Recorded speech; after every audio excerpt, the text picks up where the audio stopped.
مایوسی تب انسان کو چھاتی ہے جب انسان کوشش کرتا ہے اور اللہ سے لو نہیں لگاتا، بندوں سے لو لگاتا، امید بندے سے لگا دی، تو پھر تو ایسا ہوگا.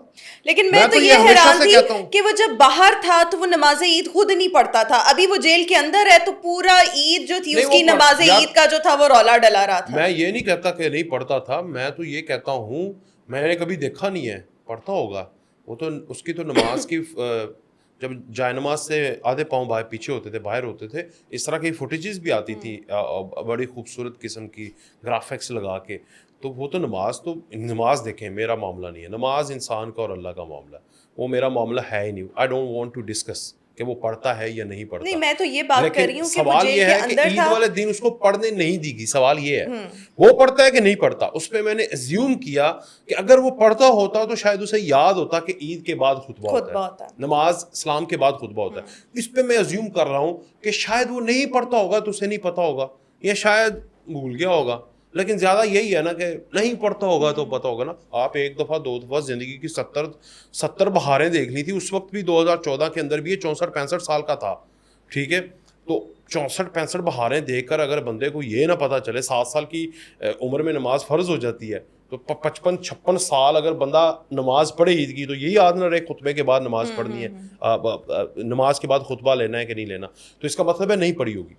تو اب اس کو پڑھنے نہیں دی گئی، یہ بڑا سوال ہے. یہ غلط بات ہے، ایسا کچھ بھی نہیں ہے. یہ دیکھیں اگر وہاں پر چیا سیڈ مل جاتے ہیں، اگر وہاں پر جم مل جاتی ہے، وہاں پر سائیکلنگ مشین منجن مل جاتی ہے، کولر مل جاتا ہے وہاں پر، اور بھی بہت کچھ جو کہ میں اخلاقیات کا دامن رکھتے ہوئے بتا نہیں پا رہا، سب کچھ مل جاتا ہے.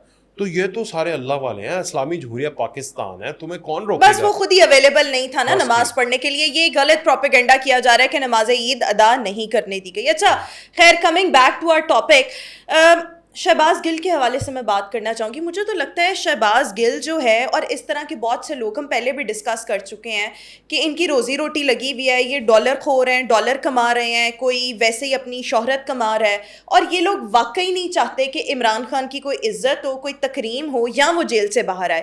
پہلے شہباز گل نے کیا کیا کہ آکسفورڈ کا چانسلر اس پر ایک پروپیگنڈا کیا اور عمران خان کو خوب کو کہتے ہیں نا رج کے ذلیل کروانا، وہ کروایا. اب اس نے کیا کیا، نوبیل انعام فیک طریقے سے اس کے لیے نامزدگی کروا کے اب پھر عمران خان کو جوتے پروا رہا ہے، ذلیل کروا رہا ہے. تو شہباز گل کی کیا آخر دشمنی ہے عمران خان سے؟ کہنے کو تو اسی کا ہی مطلب کہتا ہے کہ میں تو اس کا بڑا خیر خواہ ہوں، وفادار ہوں، فرما بردار ہوں. شہباز گل وہ بھانڈ ہے جو بگانوں کی شادی پہ نا، مطلب ایک تو ہوتا ہے نا اپنے پنڈ کی شادی، وہ ہمسائے پنڈ کی شادی پہ نا دوسرے بھانڈوں کی روزی کھانے کے لیے نا بڑھ جاتا ہے. ٹھیک ہے، سمجھ آ رہی ہے آپ کو؟ ہاں سمجھ گئے، مطلب everybody is getting it. ہر پنڈ کا اپنا اپنا بھانڈ ہوتا ہے، تو اس کا حق ہے نا ساڈے پنڈ دی شادی اسی بھانڈ پونا کریں گے. تو یہ بیگانے پنڈ میں جا کے وہاں پر بھانڈ بن کے تو اپنی نا واہ واہ کروانے کی کوشش کرتا ہے اور ذلیل ہو کے آتا ہے. اسی طرح پاکستان میں جب پاکستان کے اندر 10 سال میں اس نے ٹیم بنائی تھی، کپتان تو ٹیم بناتا ہے، اور بندے کہاں سے لیے؟ کچھ کاف لیگ سے لے لیے، کچھ نون لیگ سے لے لیے، کچھ پیپلز پارٹی سے لے لیے بڑے بڑے، اور پھر رہے کسر رہ گئی تو پاکستان سے باہر گئے ہوئے اوورسیز جن کی وہاں پر 2 ٹکے کی اوقات نہیں تھی، جو وہاں پر شرابیں بیچتے تھے، ان کو واپس لا کے دھندا کرتے تھے، ان کو واپس لا کے عہد سے عہدوں پر بٹھا دیا جن کے منہ جو تھے وہ کتے والے لگے ہوئے تھے، زبان کتے والی تھی، کسی کی عزت تکریم کچھ نہیں تھا پتہ انہیں، بکواس کرتے تھے. بکواس شہباز گل صاحب بہت زبردست کرتے تھے. مجھے اس شخص سے، میں کسی انسان سے نفرت نہیں کرتا، روئے عرض پر اگر کسی انسان سے نفرت کرتا ہوں وہ شاید انسان میں اسے سمجھتا نہیں اس لیے اسے نفرت کرتا ہوں، وہ شہباز گل ہے. کیونکہ یہ وہ شخص ہے، یہ اور قاسم سوری، یہ 2 شخص ہیں جو کہ اتنے زیادہ خود غرض ہیں، یہ کسی کے سگے نہیں ہیں، صرف اپنی ذات میں اس طرح گھڑے ہوئے ہیں کہ ان کو ایسے عہدوں پر رکھنا میری سمجھ سے باہر تھا. ابھی تو کیا عہدہ ہے، کیا عہدہ ہے؟ نہیں یار، وہ معاون خصوصی تھا تب تھا نا، تو وہی کی بات کر رہا ہوں نا. اب اس کو باہر سے لے کے آیا. اس بندے نے پاکستان کے 70 سالوں میں اگر کسی نے سب سے بڑی غداری کی ہے تو وہ ہے شہباز گل. بہت بڑی غداری ہوئی ہے، لیکن یہ والی جو غداری تھی ٹیکنیکلی یہ آج تک میں نہیں سنی تھی کہ پاکستانی فوج کے چھوٹے افسروں کو بڑے افسروں کے خلاف بغاوت پر اکسانے کی ایک بہت بڑی سازش اس نے ARY کے اوپر بیٹھ کر چلائی تھی اور اس چینل نے آنر کیا تھا. یہ سازش آج تک آپ نے دشمن ملک کے علاوہ پاکستانی کسی کو سوچا بھی نہیں ہوگا کہ یہ بھی کام کر سکتے ہیں. اتنی زیادہ جرت بھی ہو سکتی ہے. اس بندے نے جرت کی تھی اور اس کا مسئلہ میں آپ کو بتا دیتا ہوں. جس ملک سے جن علاقوں سے یہ آتے ہیں وہاں پر ان کے انٹرنیشنل کنیکشن ہوتے ہیں اور انٹرنیشنل کنیکشن میں وہی فتنہ, وہی گولڈ سمتھ فتنہ, وہ سارے کے سارے. اور یہ وہ شخص تھا جس کے پاس سیٹلائٹ فون تھا. یہ واحد پاکستان کے اندر ایسا منسٹر بھی نہیں تھا 2% کی اوقات تھی اس کی. یہ تو مالشیا تھا, یہ تو پرووائڈر تھا. وہ ہوتے نہیں ہیں, میں اب یہ بیپ کرنا یار میں بول دیتا ہوں, چلیں چھوڑیں میں نہیں بولتا. تو وہ تھا, میں جو ورڈ بول ہی نہیں سکتا, میرے منہ پہ آ رہا ہے لیکن میں اس کو روک رہا ہوں. تو خیر یہ وہ شخص انسان, اس طرح کی حرکتیں کرنے والے انسانوں کو وہ لے کے گیا جی منسٹر بنا دیا, عہدوں پر دے دیا.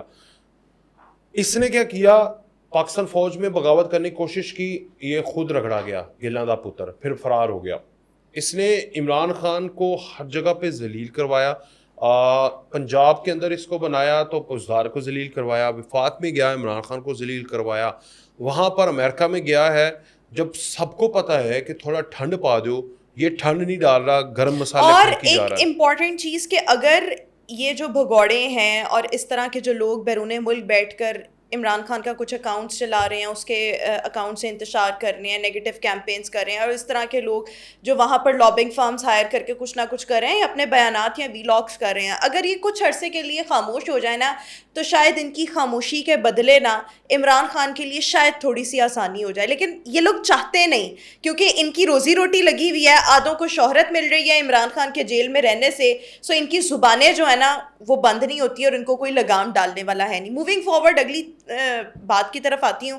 اس وقت اختر مینگل صاحب کا دھرنا جو ہے وہ ماہرنگ بلوچ کی حمایت میں چل رہا ہے, احتجاج جو ہے وہ کر ررہے ہیں. کوئٹہ سے 20-25 کلومیٹر دور ہے. ویسے اس کی ڈیڈ لائن ختم ہو گئی ہے, انہوں نے کہا کہ اگلے 2 دنوں میں وہ موومنٹ کریں گے ٹورڈز کوئٹہ. حکومت نے کہا ہے کہ ہم آپ کو احتجاج جلسہ کرنے کی اجازت دے دیں گے لیکن ہم آپ کو لانگ مارچ یا دھرنا کرنے کی اجازت نہیں دیں گے. That is another topic. But Pakistan Tehreek Insaf کے وفد نے اس میں شرکت کی ہے. سلمان اکرم راجہ نے اس میں اختر مینگل کی ماہرنگ بلوچ کی حمایت کی ہے. جتنے شر پسند عناصر ہیں, جتنے وطن کے غدار ہوتے ہیں, مطلب جو ریاست کے خلاف پروپیگنڈا کر رہے ہوتے ہیں, یا ماہرنگ بلوچ جو کچھ کر رہی ہے, یہ پاکستان تحریک انصاف ہمیشہ انہی شر پسندوں کا ساتھ دیتی ہے. سلمان اکرم راجہ نے وہاں پر جا کے اسپیچ کی ہے. سلمان اکرم راجہ کی اپنی ذاتی اوقات بھلا کیا, جب یہ لانگ مارچ انہوں نے کہا تھا نا کہ ہم جائیں گے ادھر لے کے اسلام آباد میں, یہ جب چٹی کلائیاں والا یہ 26 نومبر کو, سلمان اکرم راجہ اپنی گاڑی میں بیٹھ کر فون کو چپکے سے عام پبلک کو چلتے ہوئے دکھا رہا تھا, روڈز کو دکھا رہا تھا. مطلب سلمان اکرم راجہ سیکرٹری جنرل ہے میرے خیال سے پارٹی کا, بہت بڑا ہوتا ہے پارٹی کے صدر کے بعد. نہیں, اس نے کہا بلوچوں کا خون اور بلوچیوں کے حقوق اور عمران خان بلوچیوں, بھائی جو پنجابی اتنے مارے ہیں بلوچیوں نے, وہ الگ بات ہے. میری بات تو سن لینا. آپ کو ٹینشن ہو رہی ہے کہ اس بندے کے جانے سے پتہ نہیں کیا ہو جائے گا. میں کہہ رہا ہوں اس بندے کی اوقات یہ ہے کہ اپنی پارٹی کا جنرل سیکرٹری ہو کر لاہور سے اپنی گاڑی کے علاوہ اور لاہور کے مال روڈ کے چکر لگانے کے علاوہ, جہاں پر یہ وکیل ہے جاتا ہی ہوگا روزانہ, اس کے علاوہ اس کے ساتھ ایک بندہ نہیں تھا, ایک ڈرائیور تھا اور ایک یہ خود تھا. تو اس بندے کی یہ اوقات جو کہ کبھی کسی کا وکیل, نواز شریف کا وکیل, کبھی زرداری کا وکیل, کبھی عمران خان کا وکیل, اور آج کل ایک سوڈو پولیٹیشین بنا ہوا ہے, ٹھیک ہے نا. تو وہ بندہ جا کے اگر اختر مینگل کو ملتا ہے تو کیا مسئلہ ہے؟ یا تو ہو نا کوئی پنجاب کا سابقہ CM وہ جا کے مل گیا ہے اور پنجاب کے حق, جو پنجابیوں کے خلاف بندہ بات کر رہا ہے, وہاں جا کر اس کے ساتھ لبیک کر رہا ہے کہ ہاں جی تنوں پنجابیوں نے تو مجھے کوئی ٹینشن ہو. یہ 2 ٹکے کے یہ سارے پیسے زر خرید غلام ہیں یہ سارے, ٹھیک ہے, ان کی اپنی کوئی حیثیت نہیں ہے. معذرت کے ساتھ اگر مجھے نوٹس بھی بھیجنا بھیج دینا, مجھے کوئی ٹینشن نہیں ہے. یہ سلمان راجہ صاحب کو کہہ رہا ہوں, آپ کو تو 1 کروڑ روپیہ بھی بہت زیادہ ہے, 10 لاکھ روپیہ 20 لاکھ روپیہ کوئی پھینکے گا تو بک جائیں گے. آج زرداری اس کو پیسے دے, میں بتا رہا ہوں, لکھوا لیں, شرط لگا لیں میری یہ صبح اس کی وکالت کرے گا. ان کے خلاف ہے نا یہ. نواز شریف کا اگر کوئی ابھی کیس کھل جائے, یہ پارٹی کا سیکرٹری جنرل کا عہدہ چھوڑ کر پیسے لے کر نہ نواز شریف کی وکالت کرے سپریم کورٹ کے اندر, تو میں ادھر سے اٹھ کے چلا جاؤں گا 360 سے. کرے گا یہ ایسے. لیکن میں تو یہ لطیف کھوسا کہ ماہرنگ بلوچ کی میڈم مفاد ہے نا, کوئی مفاد ہوگا, مجھے نہیں پتا اس کا, پتہ کروا لیں گے ہم. ماہرنگ بلوچ اینٹی اسٹیٹ پرسن ہے نا, وہ اس وقت حراست میں ہے, اور اس کے لیے اختر مینگل بھی دھرنا کر دیا. نہیں ابھی نہیں چھوڑا, ابھی نہیں چھوڑا. لیکن یہ لوگ ان کے وفد میں شرکت کر رہے ہیں. کہنے کو تو یہ ایک سیاسی جماعت ہے, لیکن ہمیشہ یہ ان لوگوں کا ساتھ دیتے ہیں جو وطن کے خلاف غداری کرتے ہیں, جو شر پھیلاتے ہیں, جو پروپیگنڈا کرتے ہیں. ہمیشہ پاکستان تحریک انصاف کا ٹریک ریکارڈ اٹھا کر دیکھیں, یا تو یہ خود کسی نہ کسی ایسی شرنگیزی میں ملوث ہوتے ہیں. 9 مئی دیکھ لیں, 26 نومبر دیکھ لیں, 10 اپریل دیکھ لیں, ایسے اور یا یہ ان لوگوں کا ساتھ دیتے ہیں جو پاکستان کے خلاف کوئی نہ کوئی پروپیگنڈا کر رہے ہوتے ہیں. اور یہی نہیں, اچھا دوسری طرف نا پشین میں پی کے میپ کا جو تھا وہاں پر بھی ایک جلسہ ہوا. وہاں لطیف کھوسا صاحب نے بڑی anti state anti establishment basically وہاں پر باتیں کی ہیں. سب سے پہلے تو انہوں نے کہا کہ موجودہ دور فسطائیت کا دور ہے, اسٹیبلشمنٹ نے یہ کر دیا وہ کر دیا. لیاقت علی خان پر سیکیورٹی رسک کا الزام لگا کر اسے قتل کیا گیا. بھٹو کو فاطمہ جناح پر سیکیورٹی رسک کا الزام لگا کر ان کو قتل کیا گیا. پھر انہوں نے کہا جی محترمہ بے نظیر بھٹو کو شہید کیا گیا سیکیورٹی رسک کا کہہ کر. نواز شریف کو سیکیورٹی رسک کہہ کر ان کو ہائی جیک کیا گیا. اب عمران خان کو سیکیورٹی رسک قرار دیا جا رہا ہے. یعنی یہ لطیف کھوسا باتیں کر رہا ہے. وہ مانا ہے کہ زیادتیاں ہوئی ہیں, مگر عمران خان کے ساتھ زیادتی والی بات اس کی نہیں مان سکتے, کیونکہ عمران خان کے ساتھ ہوا کیا ہے. میں لطیف کھوسا کے ساتھ احترام کے ساتھ, یہ اسٹیبلشمنٹ یار, یہی اسٹیبلشمنٹ آپ کو گھنر بنوا دے ہیں, ویل اینڈ گڈ. یہی اسٹیبلشمنٹ آپ کا ساتھ نہ دے, آپ کا ہاتھ پکڑ لے. نہیں, یہی اسٹیبلشمنٹ آپ کے پولیٹیکل پارٹی کے لیڈر کا ساتھ نہ دے, اس کے خط کا جواب نہ دے, تو یہ ہے یہ ایسے تو لوگ ہیں. یہی اسٹیبلشمنٹ آپ کو عہدے دلوا دے یا دے دے ماضی کے اندر, تو ویل اینڈ گڈ ہے. پرو اسٹیبلشمنٹ یہ واحد لوگ تھے پارٹی کے اندر جو کہ واقعی پرو اسٹیبلشمنٹ اور ایرسٹوکریٹک مائنڈ کے لوگ تھے.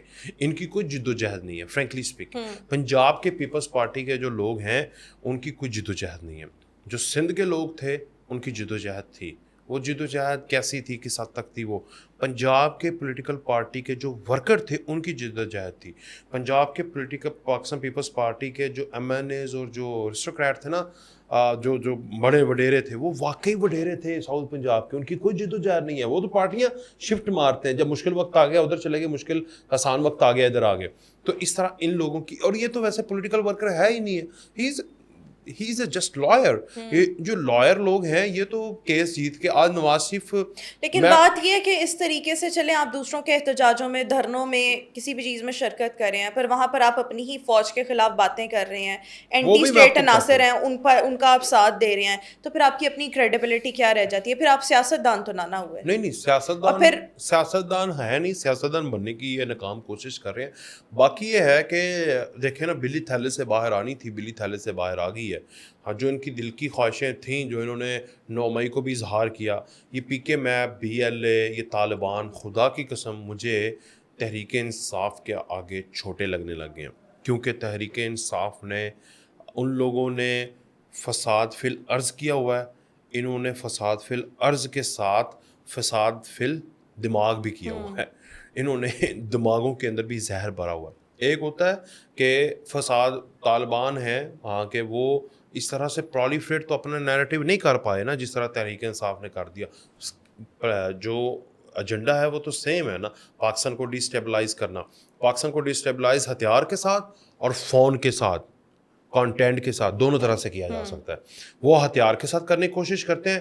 انہوں نے جہاں ان کا بس چلا انہوں نے ہتھیار استعمال کیا, مگر ان کے جو خود کچھ بمبار تھے نا, یوتھیے, ان کی اوقات کوئی نہیں تھی, تو وہ تو پکڑے گئے. تو اب یہ انہی کو فون پہ بٹھا کے تو یہ فساد فی الدماغ کر رہے ہیں, تو جس کے ذریعے دماغوں کو کنورٹ کر کے تو ان کو ریاست کے خلاف کرنا, اور یہ زیادہ خطرناک ہے.